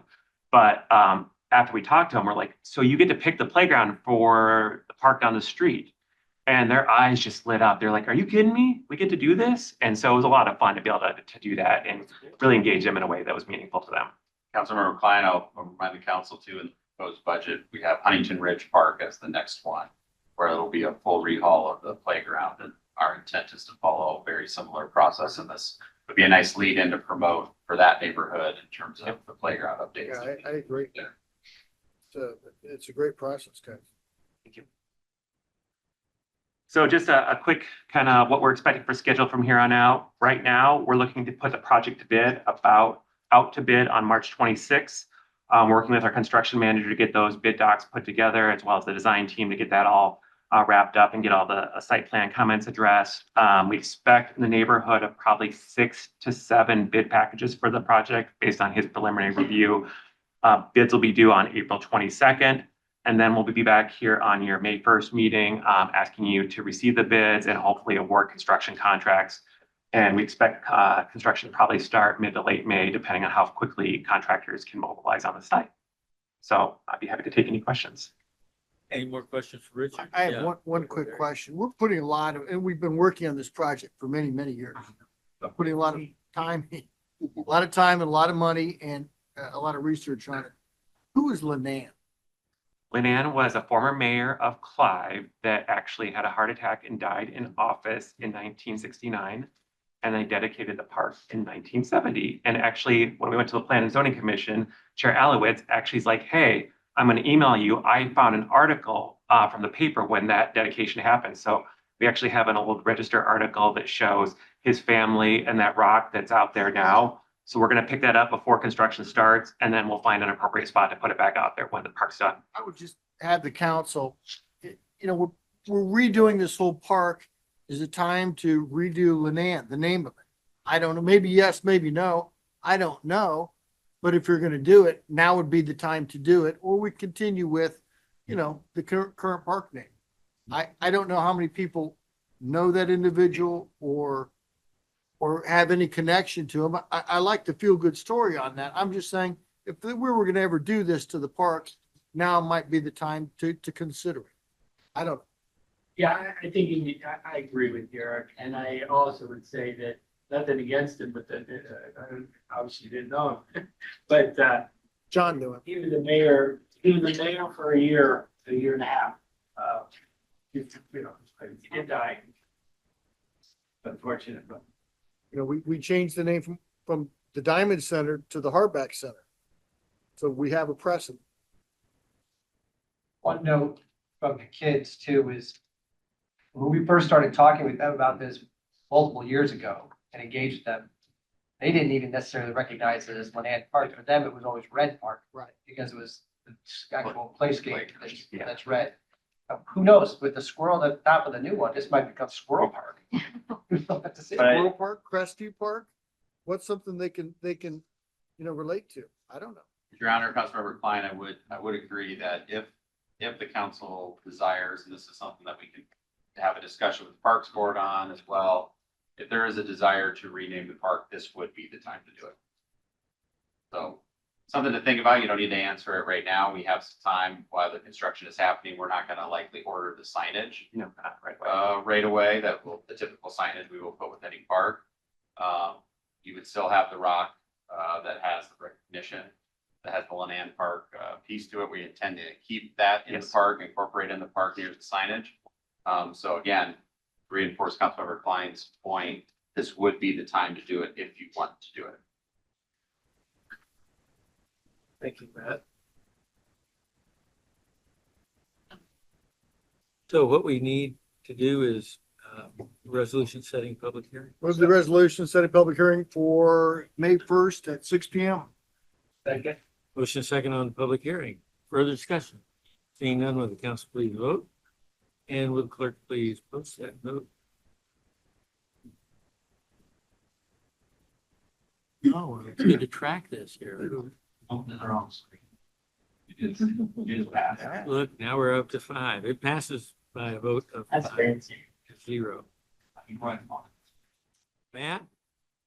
Your Honor, on the agenda this evening is a collective bargaining agreement for the next 2 years between the city of Clive and our police union. The Teamsters Local 238 represents that union. The details are included in the packet, what this 2-year agreement means in terms of wage increases and some other small changes to the contract language. This has been reviewed with council at a high level in the past. This is now the details. This has been ratified by the police union. I would recommend your approval. Questions for Matt? Otherwise, we need a resolution. Move the resolution. Second. Motion and second on the resolution. Further discussion? Being none, will the council please vote?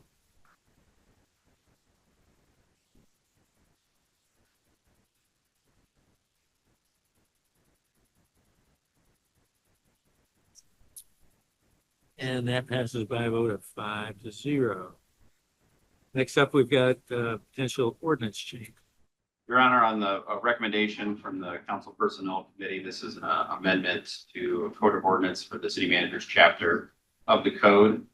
Staff recommends waiving this to third reading based on the Personnel Committee's recommendation.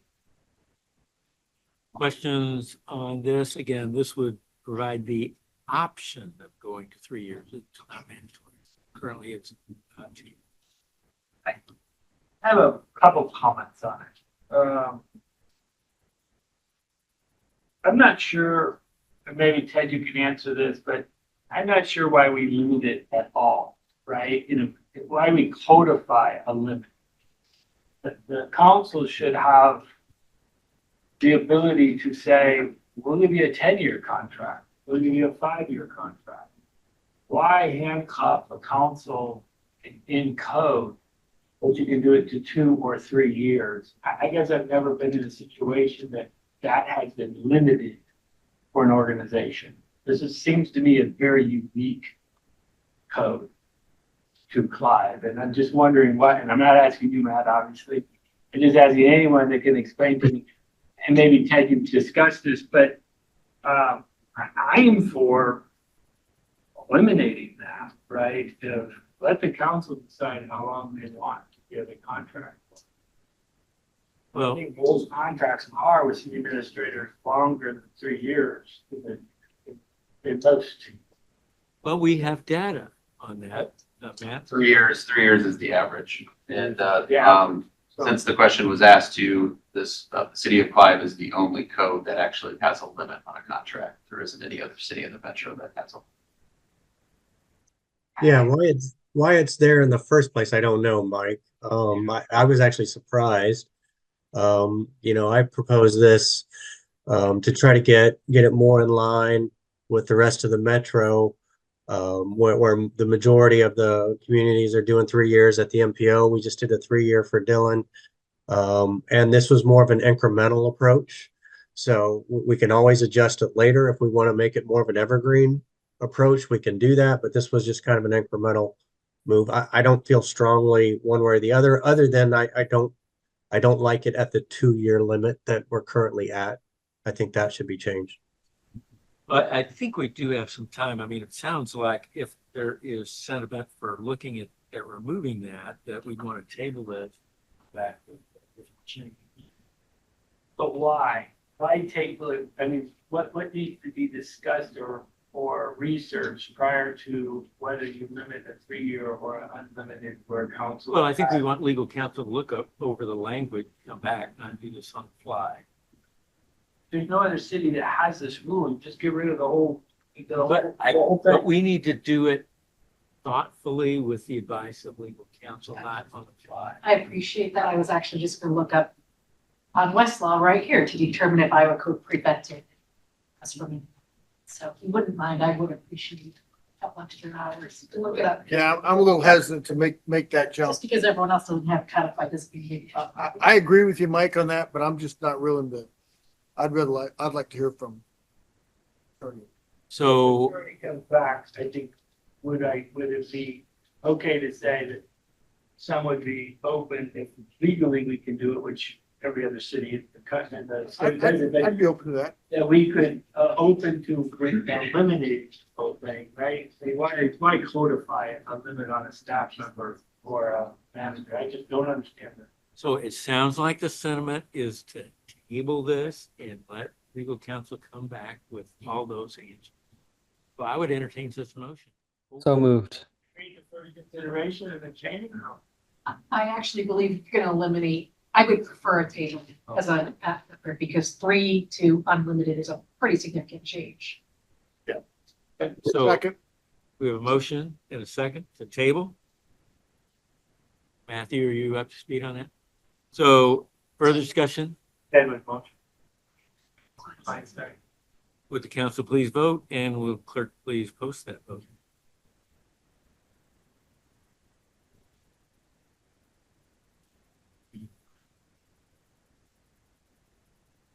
That passes by a vote of 5-0. Thank you all for the input, and we'll look for something at our next meeting.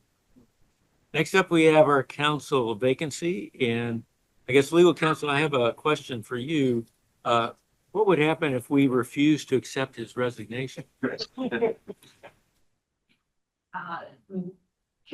Michelini would continue to serve. And then be absent, I suppose, and you'd have to take her. Anyway, I think. Or I can join at 4 o'clock from sunny Phoenix. Virtual. Rub it in, rub it in. All right, so we need a motion to accept Srikant's resignation. So moved. Second. With reluctance. Further discussion, seeing none, would the council please vote, and will clerk please post that vote? And that passes by a vote of 4-0 with Srikant abstaining for the record. Next up, we have a resolution directing publication notice of intent to fill by appointment. So moved. Second, Second. motion and a second. Matt, did you want to? Yeah, just before the council votes on this, to give you an idea of the schedule that we're proposing. If the council were to approve this resolution tonight, we have already queued up communications to go in the April newsletter and then social media on the website to advertise that the council is seeking to fill this vacancy by appointment. That would include asking for a cover letter and resume to be sent to the city clerk, very similar process to what we've had before. By April 23rd, I believe is the date that gives about 3 weeks from when the newsletter goes out, to the beginning of April. And that also provides time then to put it in the agenda packet for your May 1st meeting, where then, as following previous council protocol, you would hold your interview process and then have the option to choose, select an individual for that appointment. With Councilmember Michelini's date of resignation being April 11th, you have a 60-day window after April 11th, so you do have some flexibility. So at this time with that schedule, if the appointment was made on May 1st, you would have just one council meeting where you'd be running short. That would be the April 24th meeting. You'd be running with 4 council members, which we don't anticipate anything being on that agenda that would require supermajority votes or anything like that at this time. So that would be not a problem from staff's perspective in terms of that schedule. Then May 1st, if the selection was made, that council member would sit and we would move forward with the orientation process for that new elected official. And then there would be the time period that's allowed for in law. If there was a petition to be submitted for any special election consideration. If that isn't submitted, then that person would have the option to run for election in November. There would be a separate council box basically for that vacancy petition, separate from the other council seats that would be open during that election process. That's all I have, Your Honor, unless there's any questions. Questions or any further discussion? If not, would the council please vote? I will on our vote. I will say to Srikant, I appreciate you giving us this type of notice and getting through the budget period and that whole planning period of the spring and this winter. That's a huge help, and to drop somebody in here today. So thank you. And thank you for your service. You really brought a lot to the position, a lot of technical knowledge, Srikant, dedication. So A lot of trouble too, but really appreciate everything you've done. No, I appreciate it. It's tough work keeping everyone in line. No, and you know, I've got a couple more council meetings, so you know, I'll be in person in April. So hopefully we can at least you know, say goodbyes in person. But it definitely won't be forever goodbyes, just to be clear. I'll still be coming and bothering you. It's just I can leave when I want to now. But I am going to abstain from this vote as well, Mayor. Okay, well, thank you, Srikant. We have a vote yet? Wait for it. There it is. It passes with 4 affirmative and 1 abstention. All right, thank you. We'll move into our reports. Pete? Thank you, Your Honor. So with the action council's just taken, it now is sort of the formal process to give our communications team now the authorization to move forward with sharing this information. So yes, the newsletter in April is a really important point, which we want to make sure get this information shared, but digitally, we can move ahead that date. And so tomorrow, the plan we had was, we'll see how sort of the day works out, but our intent was to go add an update to the press release that was previously shared announcing the resignation. And in this release, stating the council's intention to move forward with the appointment process and include all of those facts that go along with that. So that should be in the news tomorrow. We may wait to next week. We'll have to see, not because we're trying to hold back the news, but just on a Friday afternoon when the weather's this nice, we're going against potential big storms, we might lose some eyeballs with that information. So we're going to play a little bit by ear, but intent right now is to move forward with that. I want to thank the mayor and Councilman Klein, who was there in the presentation today, especially the mayor, really great job with the state of the city address. The other person who I want to give a shout out to on that is the person who sets us up to be able to share really clear information like this. You know, Klein has been known for a long time when it comes to budgeting. And it bears out in our resident survey data. We're transparent, we're timely, we are accurate. But you can be transparent, timely, and accurate, hit people with a wall of text and have your message and your story completely lost. We can make it something as complex as property taxes, this visually appealing, this easy to consume with your eyes. We go a lot, we take another step at really delivering what residents and businesses expect, which is clear, accurate, timely information about what policies are going to be in the city when it comes to property taxes and budget. So special thank you to Molly for all of her excellent work on that. That's all I had, Your Honor. Well, thanks for all your help, Pete. We appreciate it. All right, Srikant. No report tonight, Your Honor. Very good. Ted? No report tonight. Eric? No report tonight, Mayor. Wow, we're on a roll here. Susan? The Bravo board met yesterday, and I just wanted to report that there was some very full-fledged discussion about the fact that the future revenues may be impacted with some of the considerations of communities. And there was robust discussion about having the business partners on that board step up to speak out more locally. Matt McKinney began that discussion by asking the 2080 representatives to come back to our councils to make sure that you were hearing the value proposition coming from Bravo. And I know we've had that discussion, but then I was the one who brought up the element of having the business representative step up also. And there was universal in that need to do that. And there was some specific discussion about some of the ideas that are on the table for changing up the formula. And one of the cultural partners said, you know, perhaps the Bravo board needs to be stepping up, saying we recognize what communities are going through and we appreciate that you're willing to look at still funding at a relatively substantial level of review. So I appreciate it. So I thought you should know. Thank you. Anything else? Michael? I don't have much. I'm hoping Matt or Pete in days coming will report a little bit if it affects us. But I have spent 5 of my days I'll never get back in the state capitol over the last 2 weeks. There's a lot of moving parts up there right now. Firing at cities, utilities, and, anything municipality. But so I think this would be eye on that. Several of them have moved through these stubs and committees very quickly.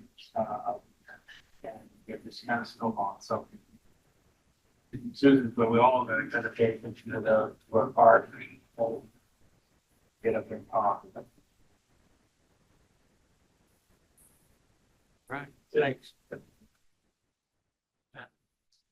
A number of items tonight, but I want to start off and have Jim Hagley come up, provide a little update. There's going to be a lot of activity starting on roads here in the next couple of weeks on many projects. So before, we're gonna obviously have a lot of information that'll be going out to residents and information on our website. But I just wanted to have him give the council a read of what's coming at us here in the matter of weeks, which is great news. Obviously, the spring kind of being here early, but I wanted to have him give that update. Yep, I'll go ahead and run through the projects we have on tap this year. Street rehab projects, there's 5 total. As you recall, one carryover from last year, we let the Country Club Boulevard HMA project last June, did not get to that last year.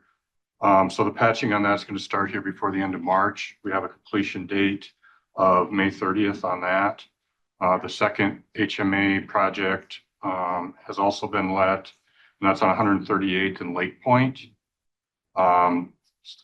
Roughly the same time frame as far as starting. That will be underway with the patching here before the end of the month. A little bit of a later start completion date on that one, but into the middle of the summer with that. Being they're starting earlier, we'll certainly encourage them to, wrap that up as best they can.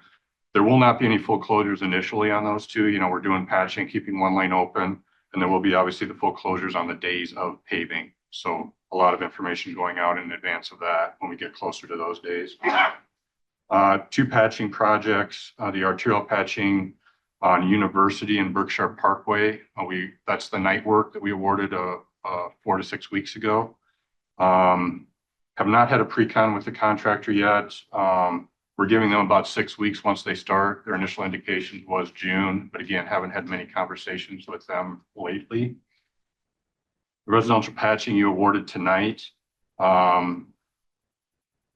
Late start date, early June, completion end of September. Again, some disruption there, but the intention is to maintain one lane of traffic on those projects there while we're doing that work. We set the public hearing for the final rehab project tonight for award on April 10th. That's a small project to do some bridge work on 114th Street. To line that up with the work that we're doing on the final phase of the 114th Street project, there'll be a quick turnaround on that. June 20th completion on that. Other projects, again, just alluded to 114th Street. We have some carryover from last year. So that last phase just north of the bridge will be completed this year. Again, an early start on that. So closure there on 114th Street, March 31st. Our initial discussions with the contractor, we're pushing them to have that reopened by the 4th of July weekend. So trying to ease that pain a little bit this year. The big one, obviously, Alice's Road Phase 1A. Again, taking the majority of the construction season. Message boards will be going up next week on that for the full closure to follow on March 24th. Detour on that will be via Douglas 156 and back around on Hickman. There'll be different activities in that mile, but that detour will be in place for the remainder of the construction season. There is an interim completion date, middle of September, to reestablish the up to Boston Parkway. Full completion, substantial completion on the whole thing by end of October for that one. Forest Avenue Water Main, small project previously awarded. We're lining that up with school dates, so a 6/2 early start. They can't start before June 2nd, and then wrapping that up mid-August to coincide with the school year. Little Walnut Creek East Trail project was awarded tonight. A few things need to happen before we can start there. We're wrapping up stream bank work yet this spring, and a few regulatory things that we need to work through. Hopefully be able to start that early June. because there's some variability on when we can actually start there. We've assigned working days to that. So 50 working days once they're able to start, which is roughly, that'll end up being with some rain days, about 3 months out there with that. But important to get that one reestablished this year for the residents out there. So that's the majority of what we have on tap. Later in 2025, on your agenda tonight, we purchased some equipment for Berkshire and Douglas traffic signals. Doing that a little bit different to get that equipment in-house with the lead times, and hoping to have that up and running before school starts again. Again, that's pretty aggressive there. We're going to do our best to get that one done as well. Alice's Road Phase 1B, I think Snyder's looking at awarding a little bit more up to Douglas Parkway yet this year, with the hope that, contractor out there maybe can get a little bit more done if they get the same project, but we'll see how those bids go. But the intent is to bid a little bit more on Alice's Road yet this calendar year. That's the majority of it. I think Matt wants us to do a little work in the City Hall parking lot. So we're going to try to work that in as well when that's under construction. And some work on Emerald Isle Drive, potentially developer driven on that one. So that's the rundown. Yeah, our hope with the City Hall is we've got obviously sidewalks and some access things to prepare, security things to put in place.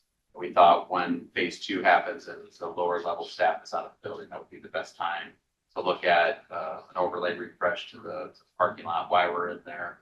But we need to do some scoping on that and what those sidewalks would be, putting some bollards in around the front entrance to City Hall in terms of for a security purpose. So the other thing that I want to mention too is amongst all of this, we also have Hickman interchange happening at the same time. We know likely starting in April. I know that some staff will be going to a meeting, I think next week or the week after, where we start to get firm dates from the DOT on when we'll start to see closures of some of the on and off ramps. Sounds like it's the southbound off ramp on Hickman and the southbound off ramp on University to start. They will be completely closed starting in April, likely some date in April. We don't know for sure yet, but we'll have more details. And once we get those details, that will be blasted out to anybody who will listen. But we'll know that this will be a much more active, impactful construction season for the Hickman interchange as well. So a lot of good investments happening all throughout the community, particularly on road pavement, streets that we control and streets that we don't. Great reason to sign up for green. Yeah. So I could text you all that information about the details and the closures. Any questions for Jim on any of that? Since there was a lot, I wanted him to kind of run through because things are happening here next week. So thanks, Jim. You do a great job of community outreach, so I appreciate that. Good. Yeah, that's over the years of the transformation on what you do for yourself. Wait till the end of this construction season. I do reserve the Sure. comment I make as well. Understood. Speaking of, I know we talked about winds earlier tonight. There is a forecast for a pretty significant storm tomorrow night. Wind is the main component that there is some concerns.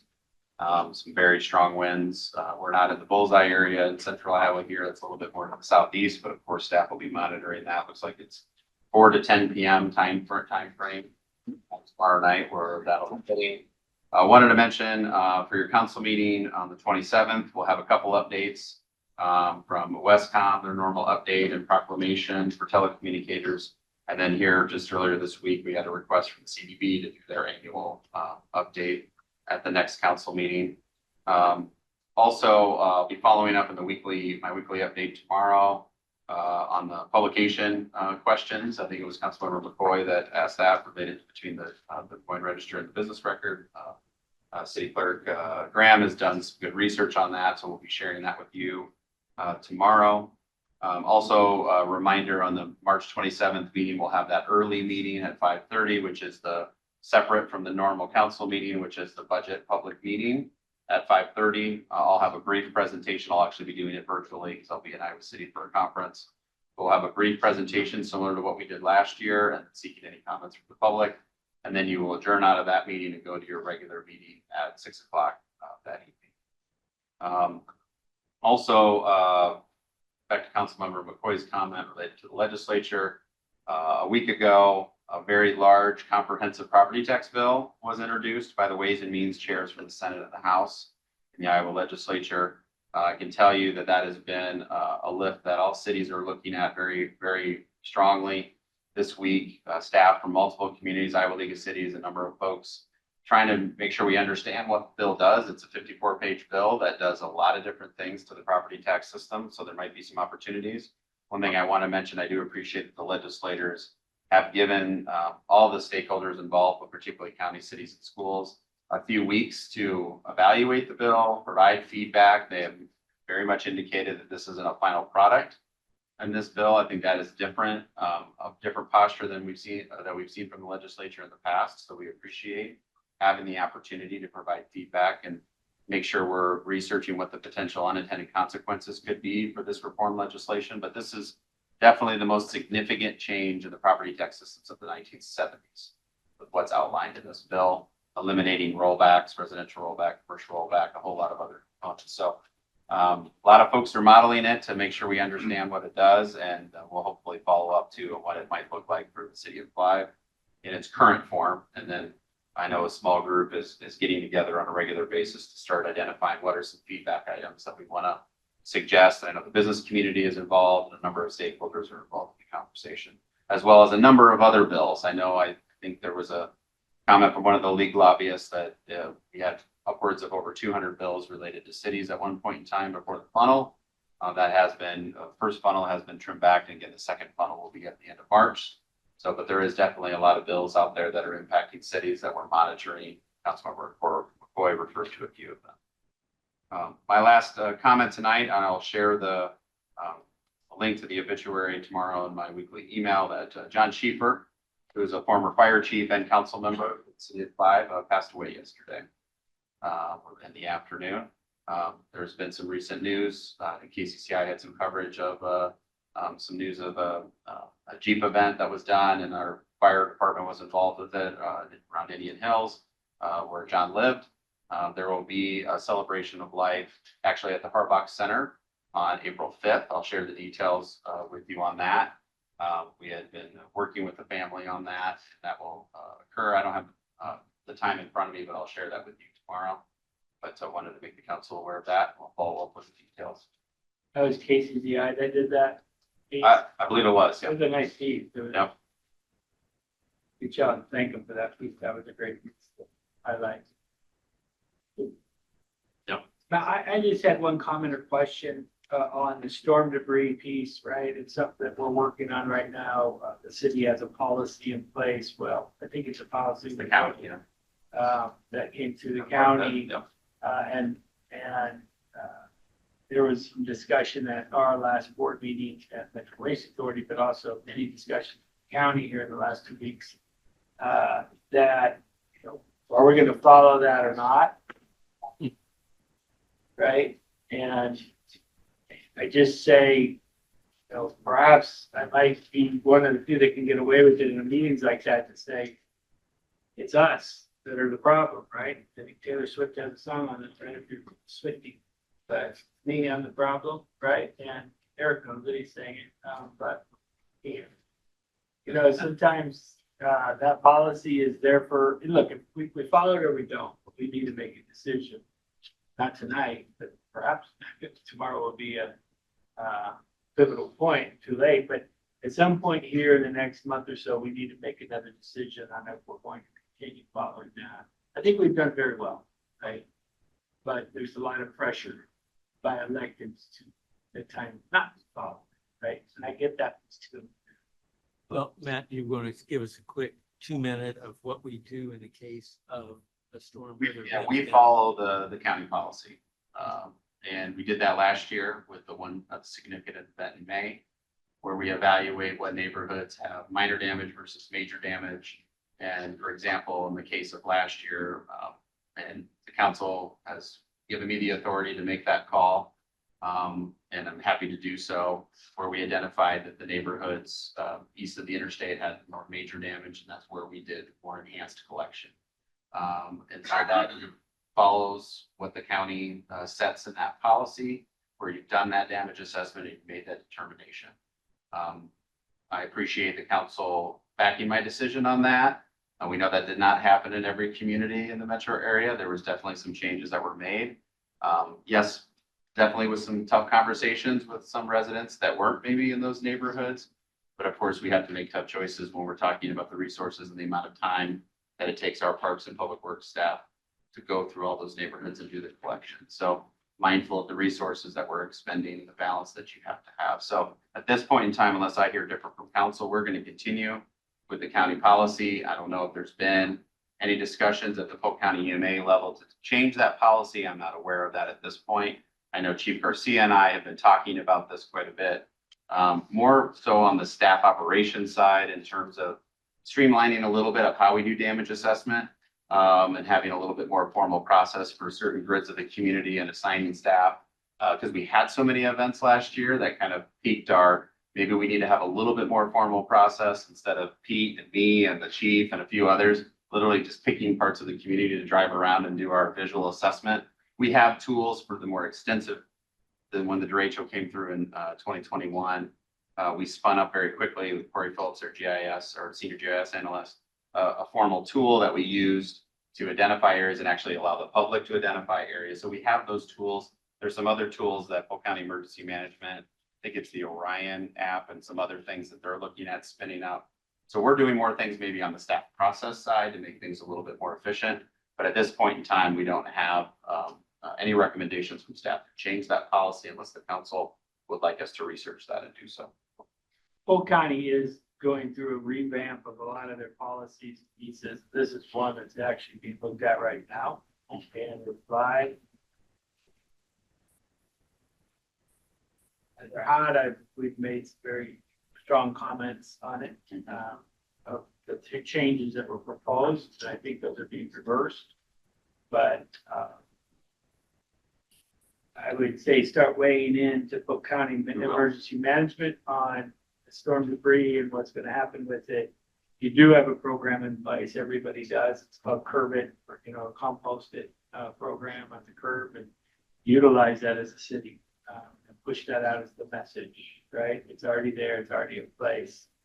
And unless it's too big, but it's coming. It's coming quick. And I know what happened last year, and it was a mess. So if we can get ahead of it, just as our city, I agree with Matt. We've done a very good job of staying out of those decisions.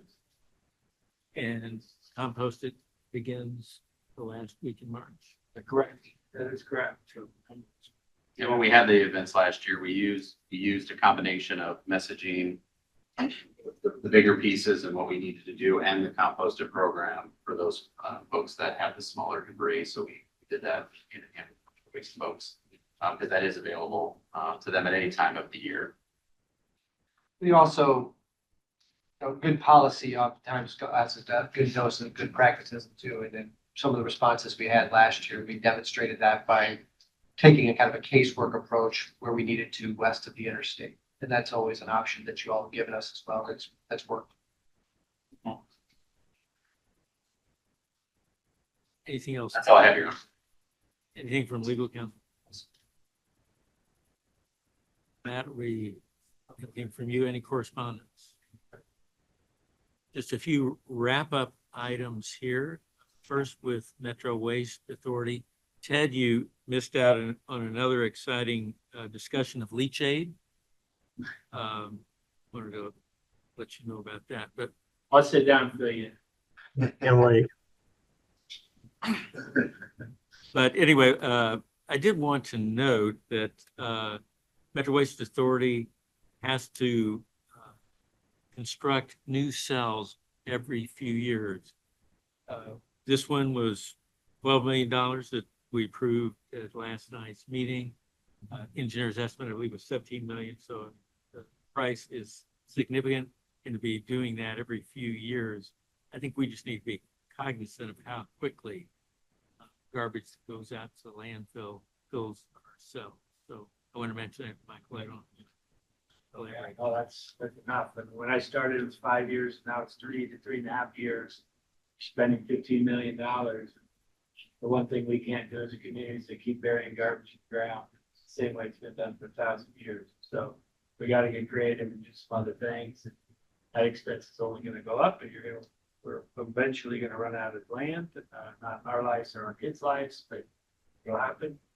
So lots of moving parts in that site too, and we're getting the best occupancy rate that we've got in the entire years of Metro Waste Authority. So we picked up our game on that, and we're still getting 3.5 years. So major concern.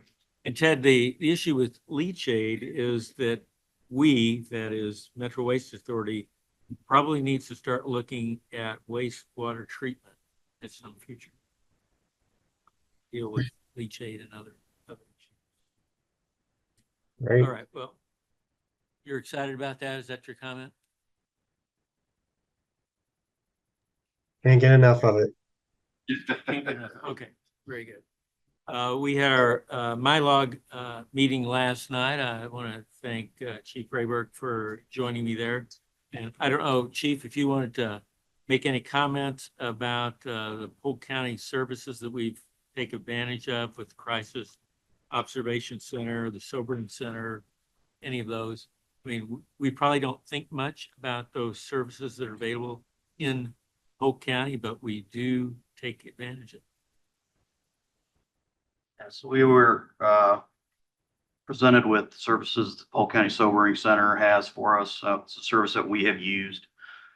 We have transported people down there as a way of diverting them away from jail. So they've got a great facility down there, room for 10 people at a time, up to 23 hours. It's a pretty nice place. And there are some other outpatient services that they can offer us for mental health. Things of that nature. It's basically a day-to-day operation, daytime hours, but they do have some facilities we can take advantage of with that as well. So, any questions for the chief? Again, it's a great resource for us to be able to. yes, it is. And they cover our Dallas County side of the city as well. So, Very helpful. Very helpful. Thanks, Chief. We also had the Metro Advisory Council, MAC, meeting this week. Eric was there in attendance. One of the items that came up was the challenges that Central Iowa Sheltering Services is facing, particularly budget-wise and capacity-wise. And so we're one of 3 metro communities that contribute to CIS. The cost per resident per day is about $66, probably going to go up to about $68. So based on the number of clients that they have coming from Clive, the cost is about $14,000 a year. We're not contributing that much at this point, so I wanted to float a trial balloon of increasing, which I think is 4,000. It's been 4,000 ever since I've been here.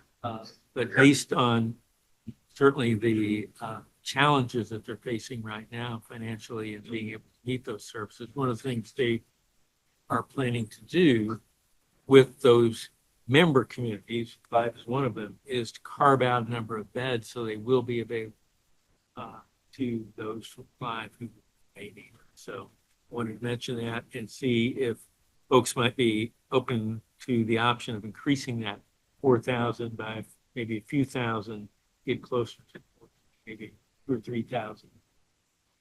Thoughts on that? It is really critical time.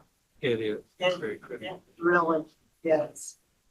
And I reached out to Senator Rick's office and they voiced support for trying to hold funding to spend, but it's really critical over the next couple of months. Others? Is there a way to offset it somewhere else? What was that, Ted? Is there a way to offset whatever increase somewhere else? So if we're going to increase them, say 4,000, whatever the number is, you decrease somewhere else by that amount. Certainly possible, but with a few $1,000s within our budget, we probably have flexibility without having to increase something else.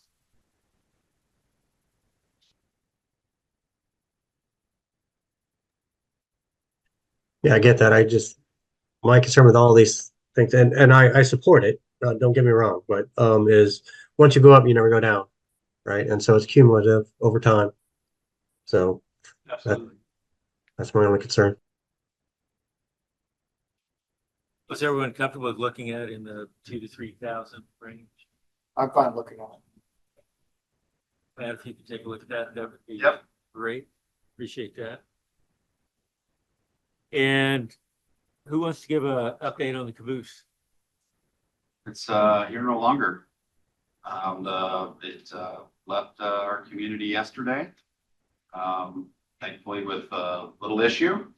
It was featured in the news, I believe, a few different places. The buyer and contractor involved with removing it did a wonderful job. And it is now off to Missouri to be a Airbnb along a trail. Very Community in Missouri. So